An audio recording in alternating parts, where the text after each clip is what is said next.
Campbell, Sexuality Educator. Every day this month, I did a video about one of the questions in my guide, over 100 questions to ask your kids about sexuality. The guide is free, and if you don't have it, you can download it.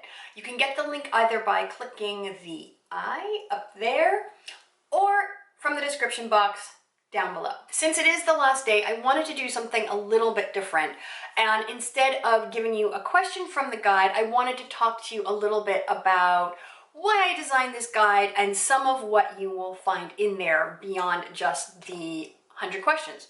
Over 100 questions. I found that asking questions is a really effective way to get a conversation going, especially around topics related to sexuality. Asking your kids questions tells them that you are interested in hearing about what they think and what they feel and what they know. It's a way of signaling to your kids that, you're not about to sit down and lecture them, that you're actually here for a dialogue that's going to be a back and forth. Now, sometimes people will say to me, if my kids have questions about sex, they can certainly ask. But your kids may not know that you're open to having that conversation, or there may be things that your kid doesn't think of to ask that are still important to talk about. And so by you asking them a question, then you are letting them know that, yeah, I actually am open because I am bringing it up. And it also gives you a chance to bring up topics that are important for you to discuss with your kid without having to wait for them to maybe bring it up to you first. Asking a question also gives you some control over the conversation. Then you get to decide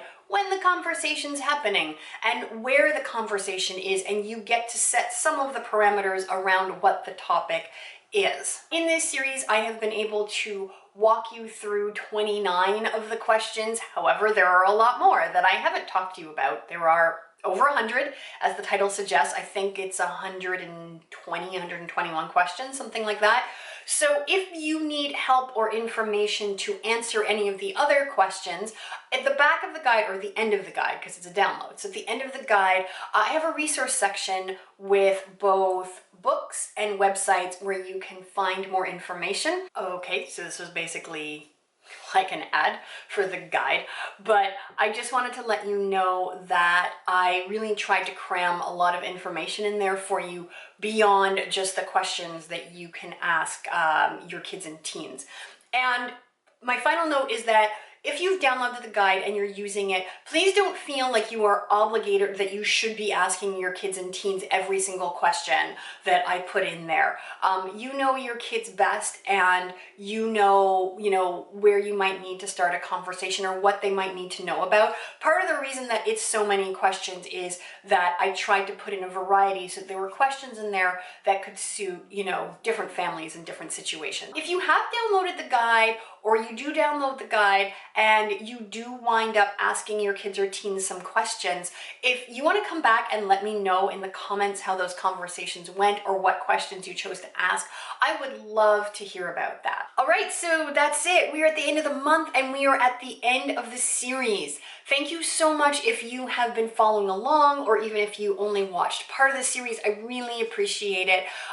If you haven't subscribed to the channel, then go ahead and do that. I said it every day this month, and I don't want to say it today. So you know what to do. You know which things to click down there. I'm not leaving. I won't be here on the daily, but I will still be posting videos regularly, and I hope you come back and watch and comment, and we can talk all about how to talk to our kids about sexuality. I hope you have a great day, and I will see you soon. Bye. You know what? All month I've been telling you how to answer these questions, so now I'm going to answer one of these questions. And one of those questions is, what about sex is important to you?